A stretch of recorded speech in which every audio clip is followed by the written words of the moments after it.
One issue I always wrestle with is once we surrender to the creative principle, as you call it, how do we know it has our best interests in mind? Or how do we know if we surrender that we are acting on behalf of something, a better future? Okay, so you asked two different questions here. So for the first one, you said, how do we know it has our best interest in mind? And the second was, how do we know that it has the future's best interest in mind? All right, well, let me answer both. It'll help me. Okay. So the first one is this what I'm calling authentic self, or this creative principle. You have to understand it's a function of consciousness. So there is nothing personal about it. There is nothing personal about this creative principle when it is experienced at the level of consciousness.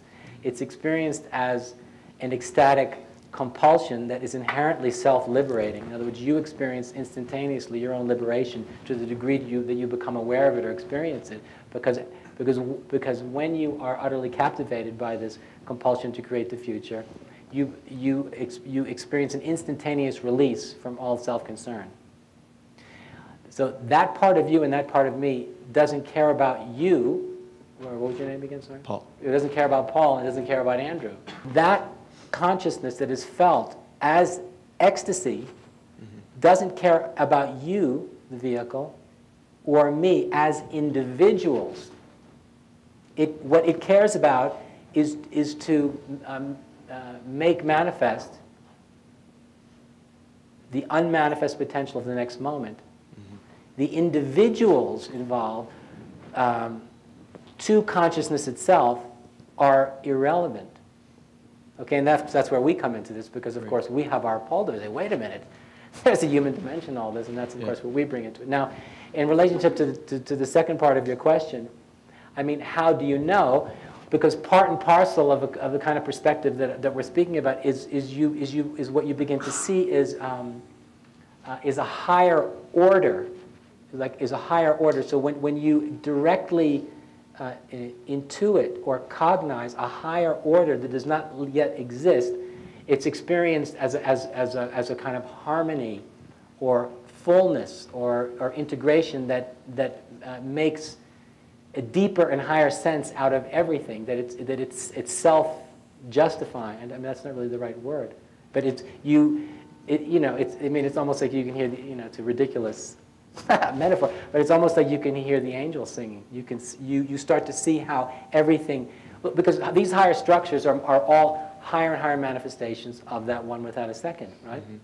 It's always higher and higher manifestation of one without a second, and a higher manifestation of one and a higher one and a higher one and a higher one. So the higher it is, the sense of being at the very center of the universe of creation, of seeing with the eyes of God. That's what the experience is. Now, whether the individual is actually enlightened or whether there's some pathological maniac, I mean, I guess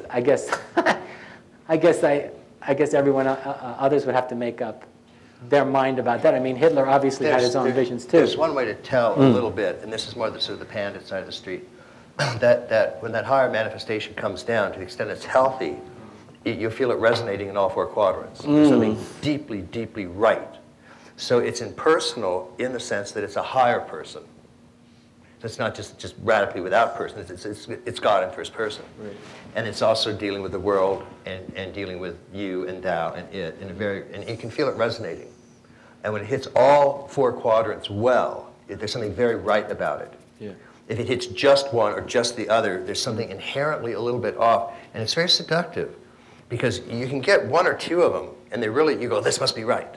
But it's just resonating with the I, and it's not resonating with the thou, or the we, and so on. But then that harmonic, if it's less than all four quadrants, it won't be it won't be vibrating in that way that's so. And even if you have to do a little check mark, even if mentally you have to back off and go check, check, check, check. Yeah, I know, write that down. Yeah, check, check. But all of us have to do that. I mean, Andrew is right on the money in terms of when it comes down and it's healthy, you feel it like that. It's create extraordinary sort of coming into manifestation of the next higher you. Yeah. But then you can sort of stand back and reflect on it and go, okay, wait a minute, And that's what critical reflection is for. After the fact, you want to kind of come in and give a little review process. So that's how you can check with some of the stuff can get a little bit crazy if you. So he's speaking more like the felt side of that. Like Yeah. you feel that it's right, and you're saying, okay, and it also fits the four Yeah. quadrants. It's also seen. It's felt and seen. Yeah, and I guess the It's best we felt can and do. seen as a whole. Right. Now, of course, whether it is or not, like maybe we have to go Right. through the checklist or not. Yeah. But if it's going to be what I'm describing, that fundamental integrity would have to be there in order to experience the fullness of of any perspective that could be called enlightened. Yeah. It has to have that fullness or that Yeah. deep or higher integration. But you know that the felt and seen, the directly felt and seen dimension of this is always going to be moving faster than your understanding of it. It's always going to be moving faster. So at a certain point, we do have to trust that even if this feels, we have to trust that what feels right is beneficial for the cosmos. We never ultimately know. Can we? I mean, well, we can't. Just like we can't predict the well, future. I think it has to do with the level of experience and maturity. You see, because you have to understand, if, for example, if this is true, and as the way Ken is describing it, if you literally are pushing an edge, if, the question is if, but if one is, then you are inherently going to be occupying and exploring territory that is very new. In other words, either nobody's been there before, or maybe there have been a few. But it's going to be, relatively speaking, unknown territory, okay? And so it takes a certain kind of courage to let yourself go that far, okay? And of course, there is a risk there. Yeah. But then, of course, as one begins to have more experience, and more maturity, one begins to realize, oh, that's when that's what I'm doing. I'm exploring new territory. I mean, because I think what I'm trying to say, there are no guarantees here. And I think, of course, in the end, I mean, what Ken said obviously would be true if all four quadrants would be taken into consideration, and you could see they were all being addressed, and you could probably get the sense that you're probably on the right track. But still, when you're talking about pushing the edge, there's always going to be an element of enormous risk. Now, the risk is only felt by the separate self sense of the ego. The part of you that is pushing this edge, the creative impulse, doesn't experience it as a risk, because pushing that edge is a function of consciousness at that level. It's literally trying to create the future. Yeah. But it's when your human self, as an individuated separate self, that's an ego that sees him or herself as an individual human being, begins to be filled up with that consciousness that's endeavoring to create the future. Two things are happening at once. The degree to which you identify with just that consciousness that's trying to create the future, there's no fear. But when you step back and start thinking about it, there can be a recoil and absolute terror. You see? And, yeah. And let me play to the other side of that, too, because I think what Andrew's saying is very important. And you also have to balance it with there's a very fundamental moment in consciousness where you establish trust. And that is that fundamentally you can't distrust what's arising moment to moment. So that very moment of touching that's arising moment to moment, you can't doubt that.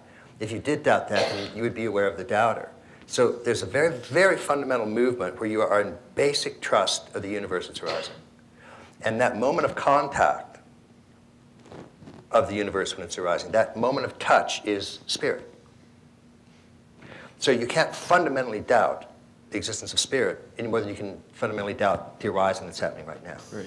So that arising, so it's important to do all the things that Andrew's talking about. It's important to then stand back and reflect. Does this seem like it's resonating with all the different components of me, such as the quadrants? But don't ever lose track of that fundamental trust, because that's the very nature of God in you that's touching this world. And you don't want to lose track of that. And it's very palpable.